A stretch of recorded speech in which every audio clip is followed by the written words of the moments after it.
Cecilia, muchas gracias por el tiempo. No te voy a preguntar cómo los niños aprenden mejor, porque me parece que esa es una pregunta, típica pregunta zen, sin respuesta, ¿no? Pero sí, quiero preguntarte si Edúcate nació gracias a un nene de Tacuarembó, ¿es así? Sí, es así. Las mejores cosas que me han pasado siempre es porque algún niño levanta la perdiz, como decimos acá en el campo, que venís caminando y de repente te pegas un susto porque sale la perdiz. En el caso de la fundación fue Nicolás. Yo en realidad había vivido en el exterior durante 9 años como maestra curiosa y estaba haciendo un programa de televisión de recaudación de fondos para UNICEF y me tocó cubrir la historia de esos proyectos, pero desde la mirada de los niños. Y ahí conocí a Nicolás. Yo pensé que la brecha entre el campo y la ciudad no existía. Ahora hablamos de brecha y tiene otras connotaciones, pero en aquel momento era muy novedoso para mí, por lo pronto. Y ahí conocí a Nicolás, que como muchos otros niños que tuve la oportunidad de conocer del área rural, tenía una riqueza humana increíble, pero bueno, había como unas fragilidades silenciosas que se iban gestando a medida que iban pasando los años y que se manifestaban en todo su esplendor en la adolescencia, cuando por ahí ya era un poco tarde para poder hacer algo al respecto, ¿no? Así que así empezó. Edúcate fomenta o trabaja con las escuelas rurales para reducir la brecha educativa. Sí, fortalece las escuelas rurales para que la calidad de la enseñanza que ahí se promueve sea óptima, de manera de aprovechar al máximo esos años que para muchos de esos niños es toda la educación formal que van a recibir. Una de las cosas que recién, antes de comenzar la charla, le decía a Cecilia, es que a mí me sorprende mucho la cantidad de datos con los que trabajas, informes, análisis, estadísticas. En estos años de Edúcate y con las 150 escuelas, ¿cómo hacen la evaluación del programa? ¿Cómo hacen para saber si el proyecto está bien, si hay que ajustar algo? ¿De qué forma esos datos te forman? Perdón por el juego de palabras, pero de alguna forma es así, ¿no? Sí, tomamos decisiones en base a datos, que no quiere decir de que sea unilateral de dónde provienen esos datos, ¿no? Estamos muy abiertos a los datos que provienen de lo que estamos observando, pero también a los datos, como eso que estamos observando también es un reflejo de los números más macro. Y tratamos de a esos números más macro ponerle cara, ¿no? Entonces tenemos este doble rol de en la escuela, el poder mostrarles cómo eso que se está manifestando ahí se proyecta a muchos más niños y a muchos más lugares y cómo la solución que podemos gestar en esa escuela en realidad puede beneficiar a tantos otros, ¿no? Entonces, que en realidad el rol que tenemos empieza en la escuela, pero que se puede proyectar mucho más allá de eso y hoy en día los maestros rurales que son parte de los proyectos nuestros lo han visto las buenas prácticas que han tenido durante la pandemia reflejadas en un periódico de Austria, por ejemplo. Y eso que antes parecía como que lo que estabas haciendo era para 4 niños y nosotros lo que le decimos es no, somos un profesional que genera conocimiento y ese conocimiento es muy valioso. Y por otro lado, cuando me toca estar del lado de la política pública, también informar, porque hay veces que los papeles sostienen todo y las ideas sostienen todo y como hablábamos, nos enamoramos más de nuestras soluciones que de verdaderamente qué es lo que nos está pidiendo solucionar aquel que estamos tratando de ayudar. Y ahí en esas brechas muchas veces perdemos tiempo, recursos, ganas, y eso es lo que tratamos de hacer, estar en las dos canchas, digamos. El Uruguay es un país que tiene una conciencia sobre lo estatal muy participativa, ¿no?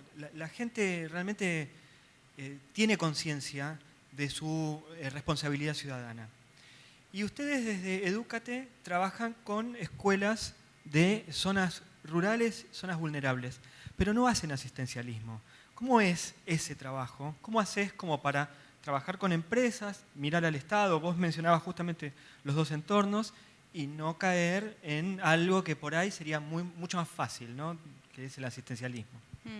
Yo soy maestra de profesión, soy maestra de educación pública, por lo cual soy una abanderada de la educación pública y soy maestra. Y eso a mí me ha dado muchas herramientas, porque valoro muchísimo el trabajo del maestro, no de la boca para afuera, sino porque realmente me parece que de todas las profesiones es de las más difíciles, es de las más complejas. y creo que la solución para poder tener voz es tener una voz cada vez más técnica, cada vez más formada, y en eso trabajamos. El asistencialismo, en las ONGs, cuando estás trabajando en emprendedurismo social, te encontrás con las luces y las sombras de cómo somos como seres humanos, ¿no?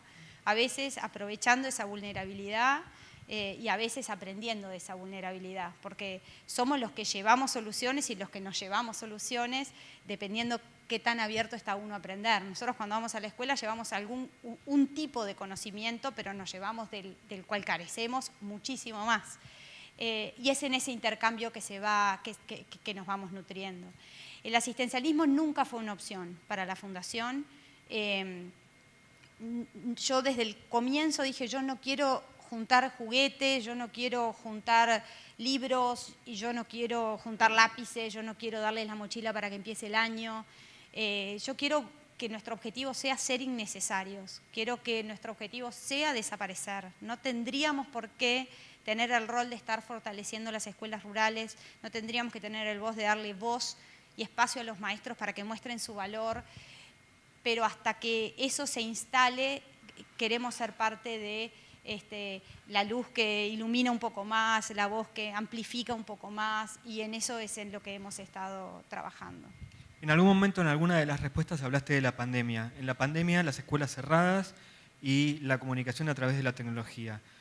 ¿Es una de las brechas a cerrar la diferencia tecnológica que hay entre lo urbano y lo rural?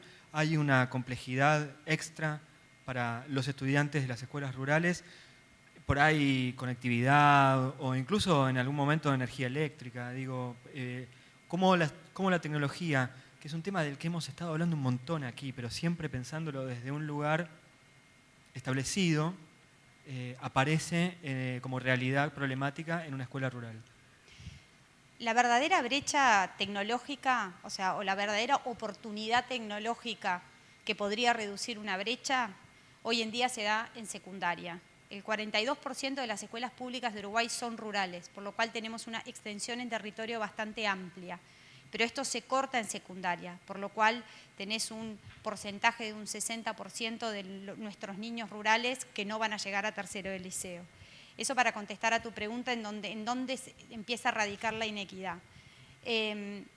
Después para nosotros, en realidad, desde Edúcate y de los maestros rurales, para nosotros el aislamiento ya era una condición prepandemia. Y para nosotros la pandemia nos situó en una situación de poder mostrar cómo eso sí es una dificultad real para enseñar. Entonces, increíblemente antes de la pandemia, nosotros ya cruzamos el charco a Argentina a hablar con Microsoft y con Mariana Mayo y comentarle a ellas, mira Mariana, nosotros podemos ofrecer buenas prácticas en el uso de tecnología. Yo tengo la gran ventaja de que trabajé en Plan Ceibal durante 7 años y he estado trabajando con tecnología como solución y generadora de equidad desde hace 20 y pico. Tengo un problema de sostenibilidad, tengo que ser mucho más costo eficiente, quiero probar cuál es el punto exacto entre cuánto tengo que estar y cuánto puedo no estar, pero sostener la comunidad interesada y en evolución continua. Digo, tú me puedes dar la herramienta, yo te genero una buena práctica. Y ahí empezamos con la plataforma Teams de Microsoft a pilotarla un año antes que pegue la pandemia. Cuando llega la pandemia y afecta un montón, sobre todo en las áreas urbanas, los maestros rurales nuestros ya habían empezado ese camino. Y migramos a todos. Nosotros trabajamos en 9 departamentos, que son las provincias en Argentina, y si bien habíamos pilotado con los más experientes, migramos a todos nuestros talleristas, cambiamos la lógica absoluta y bajamos un 30% de los costos de capacitación, triplicamos la cantidad de capacitaciones y llegamos a un promedio de participación de las capacitaciones del 92% durante todo el año.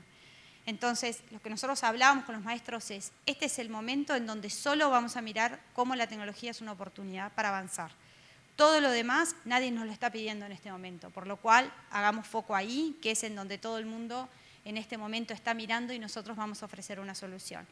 Y eso fue lo que hicimos y eso nos catapultó hoy en día, no como ONG, nos catapultó como comunidad de aprendizaje que vive en esa comunidad rural a mostrar cómo el aislamiento tiene más de una cara Tiene una cara geográfica, pero tiene una cara de aislamiento intelectual y tiene una cara de aislamiento social. ¿Y qué rol puede tener la tecnología para poder subsanarlo? Te hago 2 preguntas más. La primera, ¿cuáles son las grandes dificultades en una escuela rural? ¿Pedagógicas, escolares, temporales, ausencias de los estudiantes? ¿Dónde trabajan con más esfuerzo? Yo creo que la mayor dificultad es la capacitación de los docentes, una verdadera comprensión de cómo poder aprovechar el contexto en el cual se encuentra como para poder sacar lo mejor de esa circunstancia, la debilidad de poder reconocerla como un foco de innovación sumamente rico que no lo tenés en los lugares urbanos porque tenés mucha cantidad de niños y porque tenés otro tipo de dificultades. Y principalmente te diré que eso, y para mí la gran debilidad es lo que te decía, es secundaria. Hoy en día... ¿Pero eso es por trabajo o por los chicos terminan la escuela y empiezan a trabajar? Por un tema de densidad. Tenés 1.200 escuelas rurales y 300 liceos en todo el país, no rurales, 300 liceos, punto. Entonces no hay que ser un genio para darse cuenta que hay un montón de gente que se está quedando afuera. Y si tenés caminos malos, etcétera, etcétera, es evidente. Ahora, la pandemia sí nos dio la oportunidad de ver que la tecnología puede subsanar muchísimo eso. Una de las preguntas que me hacías era si hay dificultades tecnológicas en el campo. Yo lo que te digo es lo que hay que encontrar son plataformas que puedan ser sostenidas en dispositivos sumamente variados. Y muchas veces lo que buscábamos era, como tenemos el plan, homogeneizar el tipo de plataforma asumiendo que tienen computadoras de nuestro plan, y no es así. Entonces, si vos lo que tratás es de hacer un parque tecnológico lo suficientemente estable para albergar esa solución que estás ofreciendo, eso es mucho más integrador. Y a veces está, como dicen los finlandeses, están en esos detalles. Y por eso yo creo que es el rol de las fundaciones, el poder encontrar esos detalles y poder llevar eso a las políticas públicas. Si no, se gasta un montón de dinero en hacer como que, perdón que lo diga en inglés, pero el one fits all, como que uno lo mismo para todos y se pierde mucho recurso. Estoy muy tentado de decirle a Alberto, que está sentado ahí, que cuando terminemos la charla te cuente un poco el proyecto de TICMAS, pero no lo hagamos en vivo, hagámoslo más tarde. Te hago la última pregunta. ¿Cómo podemos hacer para acompañar a Edúcate? Cualquiera de nosotros que quiere participar, ¿qué tiene que hacer? Nosotros tenemos un mail que es info@educate.uy, tenemos una página que es educate.uy. Lo primero es el ver qué es lo que hacemos y el alcance. Tenemos 3 líneas de trabajo: diseño, implementación e investigación. Entonces, si sos un apasionado y un técnico en diseñar soluciones, puede haber un espacio. En implementación, siempre buscando recursos, tenemos 5 departamentos o provincias que están queriendo ingresar. Entonces, lo que estamos tratando de hacer es ampliar el círculo de apoyo de la escuela rural. La tecnología siempre tiene este yin-yang, por un lado acerca, pero por otro lado esa comunidad que rodeaba las escuelas rurales, en Argentina pasó lo mismo, esa gente ya no está ahí, hay mucho celular, hay menos población y esa escuela fue perdiendo su núcleo de referencia. Entonces, también si sos organizaciones que trabajan con el campo, cerca del campo, con personas del campo, también acercarse para que el desarrollo humano, económico y productivo caminen de la mano. Y a nivel de investigación, los curiosos, los maestros curiosos, que no se enamoran de las soluciones, sino de los beneficiarios, también son siempre bienvenidos. Cecilia, muchísimas gracias. Es muy admirable el trabajo, te lo dije antes y te lo digo ahora. Queríamos conocerte, queríamos hablar con vos porque lo que haces es alucinante. Gracias por haber pasado por las jornadas de TICMAS. No, por favor, es un placer. La suerte es mía de encontrarme gente increíble en el camino. Gracias.